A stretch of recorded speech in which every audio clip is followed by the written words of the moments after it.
Yevgeny Prigozhin ही असल मायने में वैगनर ग्रुप का लीडर था। प्रिगोजिन ने ही युद्ध के लिए जेलों से नए लड़ाके भर्ती किए। जंग के दौरान मारे गए लड़ाकों के परिवारों को सहारा देने के लिए आर्थिक मदद भी वही देता था। वैगनर को हथियार, पैसा, रसद, जंग का साजो सामान सब प्रिगोजिन ही मुहैया कराता था। प्रिगोजिन की मौत के बाद वैगनर ग्रुप का पूरा सिस्टम ध्वस्त हो गया। सवाल है कि अब 25,000 वैगनर लड़ाके क्या करेंगे? ये प्रोफेशनल मशीनरी क्या यूक्रेन की तरफ से जंग में कूद जाएंगे? ऐसी आशंका क्यों है, समझिए इस रिपोर्ट के जरिए। जिन्होंने बाखमुत की जंग जीती,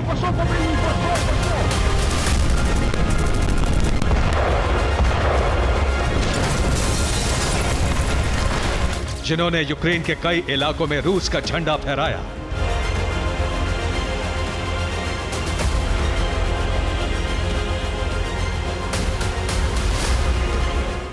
जिन्होंने यूक्रेनी सेना को धूल चटा दी, वो नाम है वैगनर।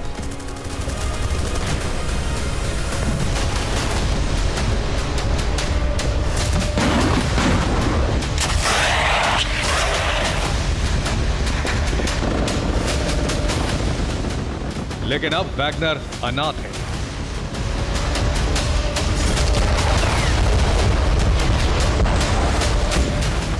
जिस ग्रुप के नाम से आईएसआईएस, अल-कायदा और यूक्रेन की सेना तक भयभीत हो जाते थे, अब उनकी स्थिति क्या है, ये समझिए। प्रमुख येवगेनी प्रिगोजिन की मौत हो चुकी है। उप प्रमुख दिमित्री उतकिन की मौत हो चुकी है। 25,000 फाइटर्स भूमिगत हैं। वैगनर ग्रुप का मिलिट्री स्ट्रक्चर ध्वस्त हो चुका है। क्रेमलिन ने कहा है कि कानूनी तौर पर वैगनर का कोई अस्तित्व नहीं है। एक संस्था जिसके 25,000 जवान रूस के लिए जंग लड़ रहे थे, उसकी लीडरशिप खत्म होने के बाद इतनी बड़ी फौज कहां जाएगी, क्या करेगी, यही आशंकाएं बढ़ती जा रही हैं।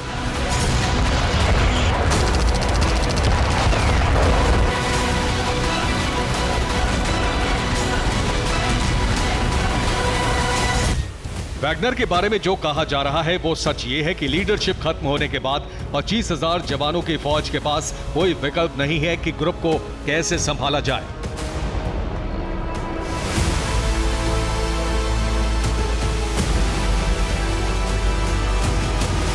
वैगनर ग्रुप के मर्सिनरी पूरी तरह येवगेनी प्रिगोजिन पर निर्भर थे। प्रिगोजिन के बाद ग्रुप का कामकाज, मिलिट्री स्ट्रक्चर दिमित्री उतकिन संभालता था।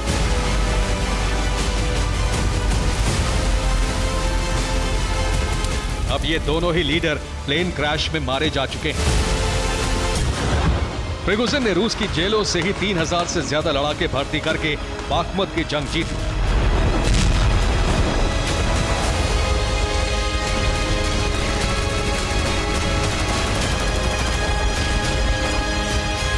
जंग में जो लड़ाके मारे गए उनके परिवारों से मिला और आर्थिक मदद की। लेकिन प्रिगोजिन के मारे जाने के बाद वैगनर पूरी तरह ध्वस्त हो चुका है। प्रिगोजिन इस ग्रुप को कैसे संभालता है और उसके जाने के बाद संकट क्या है, ये समझिए।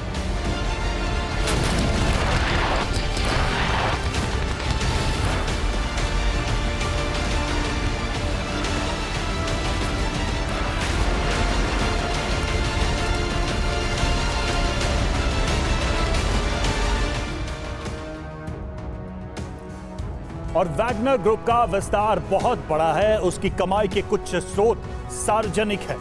8,000 करोड़ रुपए सालाना रूस के रक्षा मंत्रालय से मिलते थे। इसको भी समझिए।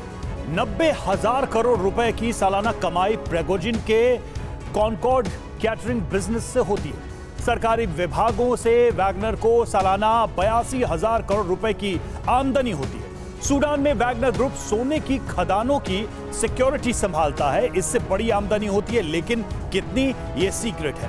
सेंट्रल अफ्रीकन रिपब्लिक में हीरे के खदानों की सिक्योरिटी भी वैगनर के पास है, लेकिन इन स्रोत से आमदनी कितनी होती है सार्वजनिक तौर पर यह पता नहीं है। सीरिया में तेल के कुएं भी वैगनर के पास हैं, लेकिन इससे कितनी आमदनी होती है इसका ब्यौरा भी उपलब्ध नहीं है।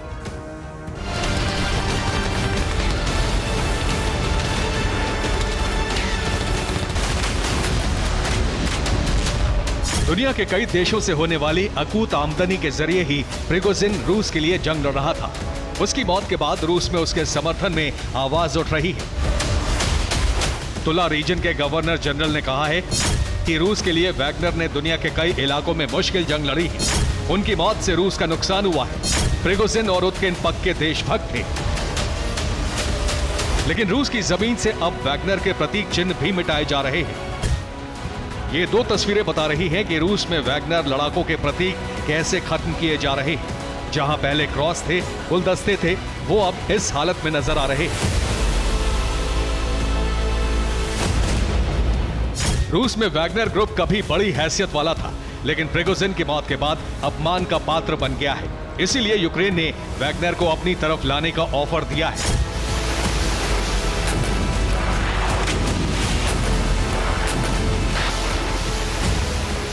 रूस के यूक्रेन समर्थक मर्सिनरीज ने कहा है कि Russian military volunteer core Ukraine के समर्थन में जंग लड़ती है। इस कोर के जवानों ने वैगनर के नाम संदेश जारी किया है। संदेश में कहा है कि प्रिगोजिन की मौत के बाद वैगनर लड़ाकों को जाग जाना चाहिए। हमारे साथ जुड़ो और क्रेमलिन के खिलाफ जंग लड़ो।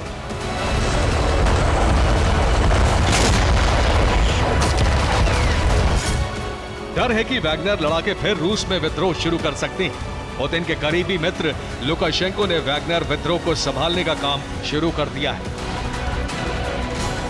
लुकाशेंको ने कहा है कि प्रिगोजिन पर जानलेवा हमले की खुफिया जानकारी उनको थी। पुतिन से ये जानकारी साझा की गई थी। पुतिन ने खुद प्रिगोजिन को बताया था कि सावधान रहे। लुकाशेंको ने यह भी कहा है कि बेलारूस में मौजूद वैगनर लड़ाके भविष्य के लिए निश्चिंत रहे। 10,000 वैगनर लड़ाके बेलारूस में रहेंगे और सरकार उनका ध्यान रखेगी।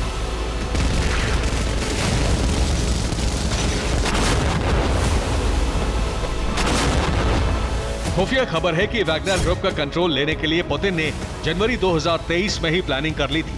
अब प्रिगोजिन की मौत के बाद पुतिन ने ग्रुप संभालने की प्लानिंग तेज कर दी है। अमेरिकी खुफिया एजेंसी की रिपोर्ट है कि जनवरी 2023 में पुतिन ने वैगनर ग्रुप में रूसी सेना के 3 सैन्य अधिकारी नियुक्त किए। इनको वैगनर में सीक्रेट वीआईपी मेंबर के तौर पर रखा गया। इनकी पहचान गुप्त रखी गई। इनका मिशन वैगनर का मिलिट्री और बिजनेस स्ट्रक्चर संभालना था। विद्रोह के बाद जेलों से भर्ती किए गए लड़ाके रूसी सेना में भेज दिए गए। विद्रोह में शामिल लड़ाकों को बेलारूस भेज दिया गया। फिलहाल एक्टिव वैगनर ग्रुप को नई कंपनी में नियुक्त किया जा रहा है। नई कंपनी का नाम रीडेट बताया गया है। रीडेट रूसी फौज से रिटायर्ड कमांडरों ने 2008 में बनाई थी। बिखर चुके या फिर कहा जाए शायद प्लान के तहत बिखेर दिए गए वैगनर ग्रुप को नई पहचान दी जा रही है। अगर पुतिन के प्लान के हिसाब से सब हुआ तो सही, वरना वैगनर के विद्रोह की आशंका फिर बढ़ गई है। Bureau report, TV9 Bharat.